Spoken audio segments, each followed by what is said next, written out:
Hello, everyone, and welcome to Car Takes with Deborah and Joel. We are at Catastrophic Theatre tonight, where we just saw the classic Samuel Becket play, Waiting for Godot. And this is quintessential. This is the heart of what Catastrophic Theatre has always been about. And it's an existential, not even fever dream. It's an existential play that raises many questions, answers none of them. Right. Well, it makes a lot of he's making a lot of comparisons to, there's no getting, because they make direct comparisons to Christ. Yeah, so another play about God. Not about God, but... Yeah, because we just saw one last night. Mm-hmm.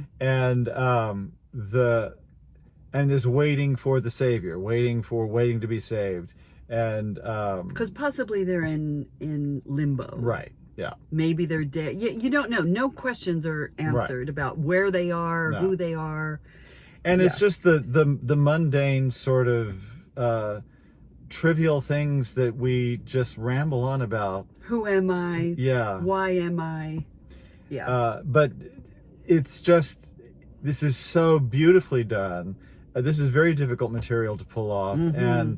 And Jason Nodler, who directed, did just a masterful job in really making this a compelling evening of theater with these remarkable performances by Greg Dean as Vladimir and Charlie Scott as Estragon.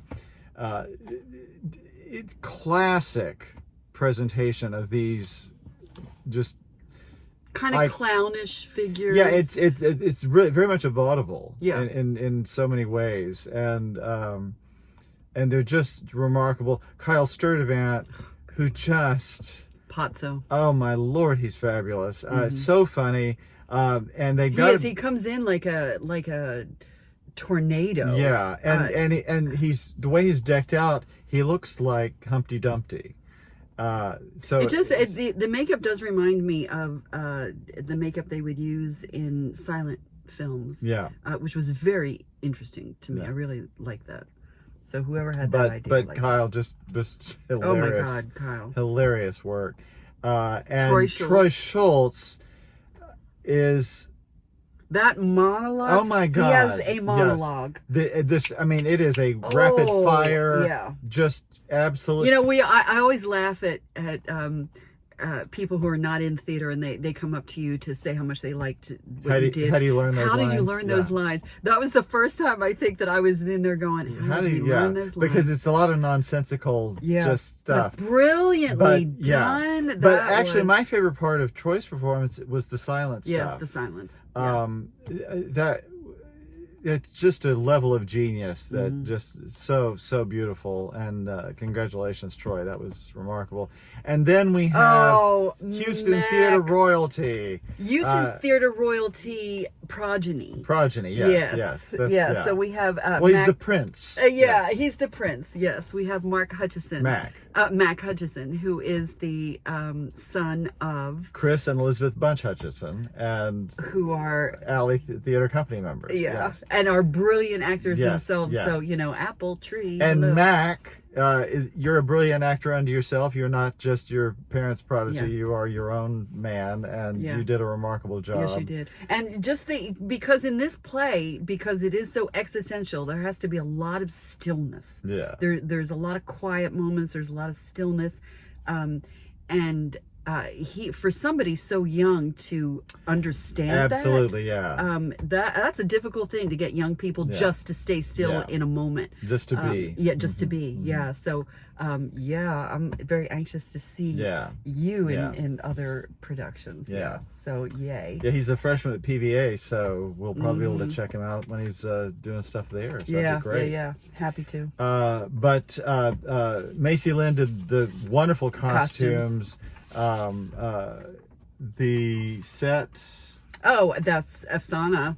Ayani. Yeah. It's a very bare, very minimal, but it's so stark and beautiful. And the lighting was beautiful. John Smetak. John Smetak, great work, John.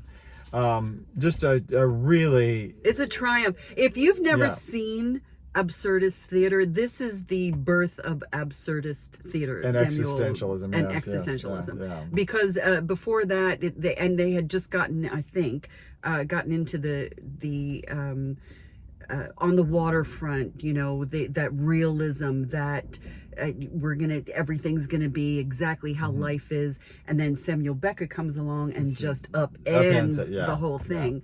So if you haven't seen absurdist theater, or this is a good one to know it's what ground that's about. zero. Ground zero, yeah. So absolutely, and you have and certainly Greg and Charlie. Oh, They're perfection. Yeah, they really are as these characters. And I know that they did this some years ago, but 2013. Yeah, yes, they're the right age now to do this. This is exactly where they need to be. Absolutely, yeah. And it was brilliantly done, and they're really in the skins of the characters. Yeah.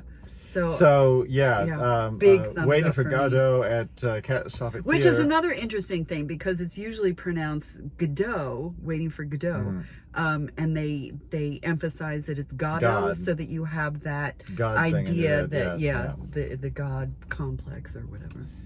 So great job, Catastrophic Theatre once again. Yeah. And go check it out, folks. You've got until when? Wait a minute. It says it right here. October 14th. October 14th. Oh my God, it's closing already? Did we October 14th. Wow. We're late to the party. Well, we've been busy. So you don't have a lot of time. This is it. This weekend. I'm highly recommending that you run out to see Waiting for Godot. Waiting for Godot. And to see Greg Dean and Charlie Scott. Just knock it out of the park. Mm-hmm. Yeah. And Kyle and Troy and yes, Mac. Of course. All great. Yeah. So there you go, folks. Thumbs way up. Way up. And we will be seeing you guys later. Okay. Bye. Bye.